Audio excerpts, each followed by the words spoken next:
पिछले कुछ वक्त से धुरंधर 2 को लेकर एक दिलचस्प चर्चा लगातार सामने आ रही है कि क्या इस फिल्म की रिसर्च इतनी मजबूत है जितनी कि स्पाई फिल्म से उम्मीद की जाती है। ये सवाल सिर्फ एक फिल्म तक सीमित नहीं है। दरअसल ये डिस्कशन एक बड़े बदलाव की तरफ इशारा करता है। धुरंधर यूनिवर्स की सबसे इंटरेस्टिंग बात यही है कि इसकी कहानी पूरी तरह फिक्शनल भी नहीं लगती और पूरी तरह हिस्टोरिकल भी नहीं लगती। इसमें कई जगह रियल टेरर अटैक्स के रेफरेंसेस आते हैं। यही वजह है कि व्यूअर्स नेचुरली ये समझना चाहते हैं कि कहानी का कौन सा हिस्सा हिस्ट्री है और कौन सा सिनेमैटिक इमेजिनेशन। कई बड़े पब्लिकेशंस और क्रिटिक्स ने बार बार यही बात कही है कि फिल्म की स्टोरी टेलिंग कई जगह रियल इवेंट्स और ड्रामेटाइज्ड रिकंस्ट्रक्शन के बीच चलती है और यहीं से रिसर्च डिबेट शुरू होती है। तो आइए समझते हैं वो 5 बड़ी वजह जिनकी वजह से धुरंधर 2 की रिसर्च पर सवाल उठ रहे हैं।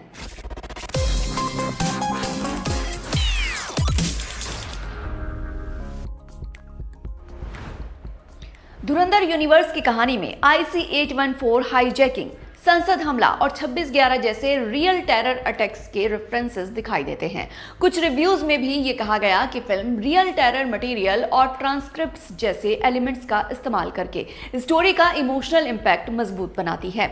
ये टेक्निक ऑडियंस को तुरंत कहानी से जोड़ देती है, लेकिन यहीं से रिसर्च डिस्कशन शुरू होता है, क्योंकि जब अलग अलग समय की रियल घटनाएं एक ही नैरेटिव फ्लो में दिखाई जाती हैं तो व्यूअर्स को लगता है कि आगे दिखाए गए सीक्रेट ऑपरेशंस भी उसी हिस्टोरिकल चेन का हिस्सा हैं, जबकि असल में ये तीनों घटनाएं अलग अलग वक्त और अलग अलग ऑर्गेनाइजेशन से जुड़ी थीं और इनके बाद इंडिया का रिस्पॉन्स भी अलग अलग स्तरों पर सामने आया था, जैसे मिलिट्री मोबिलाइजेशन, डिप्लोमेटिक प्रेशर और intelligence coordination reforms. Counter terror strategy आमतौर पर किसी एक घटना के बाद तुरंत नहीं बदलती, बल्कि समय के साथ इवॉल्व होती है।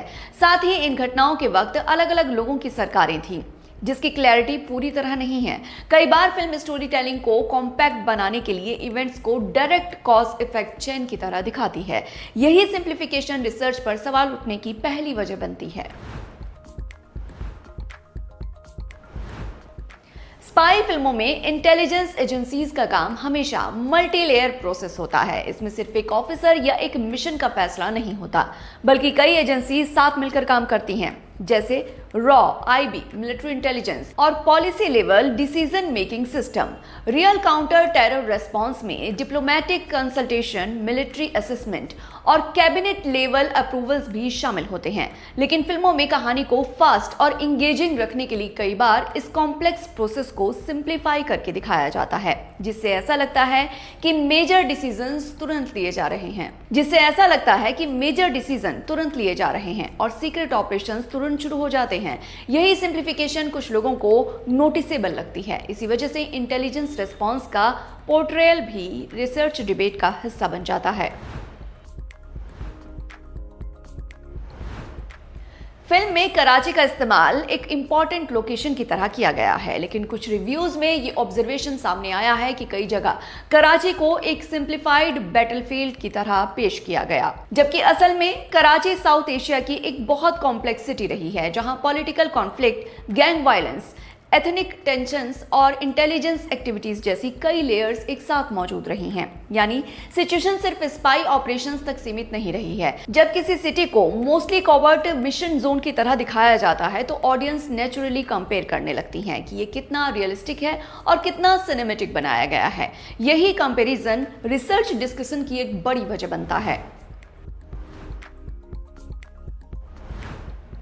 इसी तरह कराची के लियारी एरिया के पोर्ट्रेयल को लेकर भी डिस्कशन सामने आया। लियारी का इतिहास गैंग वॉर से जरूर जुड़ा रहा है, लेकिन उसे structured international terror planning hub की तरह दिखाना हिस्टोरिकल डॉक्यूमेंटेशन के हिसाब से ओवर सिंप्लीफिकेशन माना जाता है। जब फिल्म किसी रियल लोकेशन को इस तरह दिखाती है कि वहां से बड़े कवर्ट ऑपरेशंस ऑपरेट हो रहे हैं, तो व्यूअर्स नेचुरली एक्सपेक्ट करते हैं कि ये फैक्चुअल बैकग्राउंड से मैच करता हो। अगर ऐसा क्लियर नहीं होता तो रिसर्च एक्यूरेसी को लेकर सवाल उठते हैं। यही वजह है कि लियारी का पोर्ट्रेयल भी रिसर्च डिबेट का हिस्सा बना। धुरंधर यूनिवर्स की स्टोरी टेलिंग की सबसे इंटरेस्टिंग लेकिन सबसे बहस वाली बात यह है कि इसमें कई जगह रियल इवेंट्स के रेफरेंसेस और फिक्शनल मिशंस साथ साथ चलते दिखाई देते हैं।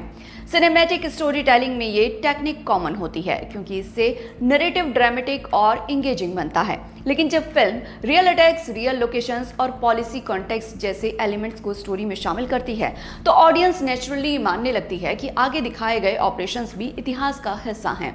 जबकि स्पाई फिल्मों में ड्रामेटाइजेशन हमेशा मौजूद रहता है। जब हिस्ट्री और सिनेमैटिक इमेजिनेशन की बाउंड्री क्लियर नहीं होती तो व्यूअर्स ऑथेंटिसिटी को लेकर सवाल उठाते हैं या फिर जो दिखाया गया है उसे ही सच मान लेते हैं। यही कंफ्यूजन रिसर्च डिबेट की सबसे बड़ी वजह बन जाता है। तो ये थे 5 लूप होल्स जिसके लिए धुरंधर पर सवाल उठाए गए। स्पाई फिल्में डॉक्यूमेंट्री नहीं होती, उनमें सिनेमैटिक लिबर्टी हमेशा रहती है, लेकिन जितनी ज्यादा कहानी रियल हिस्ट्री के करीब जाती है उतनी ही ज्यादा ऑडियंस रियलिज्म एक्सपेक्ट करने लगती है। शायद यही वजह है कि आज इंटेलिजेंस बेस्ड सिनेमा सिर्फ एक्शन या स्पेक्टिकल तक सीमित नहीं रह गया है, बल्कि रिसर्च और क्रेडिबिलिटी भी उसकी सबसे बड़ी ताकत बन चुकी है। और यही बदलती हुई ऑडियंस एक्सपेक्टेशन बताती है कि इंडियन स्पाई सिनेमा अब एक नए और ज्यादा सीरियस फेज में एंटर कर चुका है। आपका क्या मानना है? क्या स्पाई फिल्मों में सिनेमैटिक लिबर्टी ज्यादा जरूरी है या स्ट्रॉन्ग रिसर्च? अपनी राय कमेंट में जरूर बताइए और ऐसे ही वीडियो देखने के लिए चैनल को सब्सक्राइब करके बेल आइकन दबाना मत भूलिए।